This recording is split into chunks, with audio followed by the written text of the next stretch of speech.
दोस्तों भारत के हर एक पेट्रोल पंप पे मिलेगा अब E20 पेट्रोल। क्या है ये E20 जो आप रोज अपनी स्कूटी, बाइक या गाड़ी में डलवा रहे हो, आपको फिर भी पता नहीं है? क्या इससे आपका नुकसान हो सकता है या फायदा हो सकता है? क्या ये आपकी जेब के लिए भारी है या हल्का? आइए जानते हैं पूरा सच। 2018 की बायोफ्यूल पॉलिसी में लिखा गया था कि इसे 2030 में इंप्लीमेंट किया जाएगा, जबकि 2022 में चेंज करके इसे 2025 और 26 में इंप्लीमेंट करने का प्लान दोबारा किया गया और अभी इसको इंप्लीमेंट कर दिया गया और पूरे देश में E20 पेट्रोल हर पेट्रोल पंप पे डाला जा रहा है। तो इससे बहुत तरह के फायदे और नुकसान हो सकते हैं हमारे एनवायरनमेंट के लिए, हमारे व्हीकल के लिए और हमारी जेब के लिए। तो आइए पहले हम फायदे की बात करेंगे। तो पहला फायदा हमारे एनवायरनमेंट के लिए है, इससे CO2 की प्रोडक्शन बहुत कम हो जाएगी।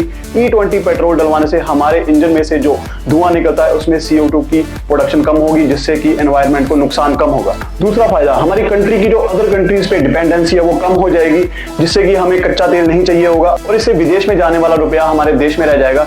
ये नहीं पता हमें मिलेगा या नहीं मिलेगा। तो तीसरा फायदा हमारे देश के किसानों के लिए होने वाला है, क्योंकि एथेनॉल की प्रोडक्शन के लिए मक्का, गन्ना, इन चीजों की बहुत जरूरत होती है, तो हमारे देश के किसान अपनी फसलों को और बढ़ा सकेंगे। चौथा फायदा, इस फ्यूल में ऑक्टेन का लेवल ज्यादा होगा, तो कुछ व्हीकल्स में पिकअप भी बढ़ेगी जो कि इसको सपोर्ट करेंगे। तो ये हो गए कुछ फायदे और अब हम बात करेंगे नुकसान के बारे में। नुकसान भी काफी ज्यादा ही है। सबसे पहला नुकसान इससे होने वाला है माइलेज का। जो नई व्हीकल्स है उसमें आएगी 1 से 8% की गिरावट, माइलेज कम हो जाएगी, और जो कि पुराने व्हीकल्स है जिसके इंजन पुराने हैं उसमें 15 से 20% की माइलेज की गिरावट आ सकती है, जिससे कि आपका जेब का खर्चा बहुत ज्यादा बढ़ जाएगा। तो दूसरा नुकसान है इंजन को नुकसान। एथेनॉल कुछ रबर पाइप्स और कुछ मेटल को सपोर्ट नहीं करता है, उनको जल्दी खराब कर देता है, उन पे जंग लगा देता है। तो जो गाड़ियां E20 कैपेबल नहीं है उनके लिए बहुत बड़ा नुकसान हो सकता है। तीसरा नुकसान, सोशल मीडिया में बहुत ज्यादा लोग गलत इंफॉर्मेशन थ्रो कर रहे हैं, बहुत ज्यादा भ्रम भी पैदा कर रहे हैं, जिससे कि लोग डर चुके हैं जिन लोगों को इसके बारे में पता है। तो सरकार ने प्रेस कॉन्फ्रेंस में क्या क्या वादे किए हैं, क्या क्या झूठ बोले हैं। सरकार ने बोला है कि इससे सिर्फ 1 या 2% की माइलेज में गिरावट आएगी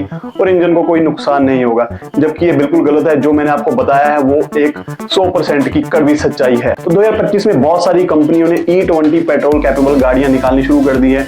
ये उनकी फ्यूचर प्लानिंग पहले से चल रही थी और बहुत कम लोगों को पता है कि सरकार ने E20 शुरू करने के बाद इसको E25, E27 और E30 तक लेके जाने का प्लान बनाया है। तो आपकी जो पुरानी गाड़ियां हैं उसके इंजन इसको बिल्कुल भी झेल नहीं पाएंगे, उनको बहुत ज्यादा नुकसान होगा। तो आपकी जानकारी के लिए मैं बताता हूं कि हमारे देश के बाहर ब्राजील में E27, अमेरिका में E15, E80 और थाईलैंड में E20 पहले से ही आम हो चुके हैं। तो दोस्तों E20 का फायदा है हमारे देश के किसानों को, और जो हमारा देश का पैसा है हमारे देश में रह जाएगा, पर इसके नुकसान भी बहुत ज्यादा है और हमारी गाड़ियों को चुनौतियों का सामना भी करना पड़ सकता है जो कि पुराने इंजन है। तो इसकी कम जानकारी की वजह से नुकसान बढ़ भी सकता है, क्योंकि बहुत सारे लोगों को इसके बारे में अभी तक पता नहीं है। तो दोस्तों E20 पेट्रोल भारत का भविष्य है, लेकिन आपकी तैयारी भी होना बहुत ही जरूरी है।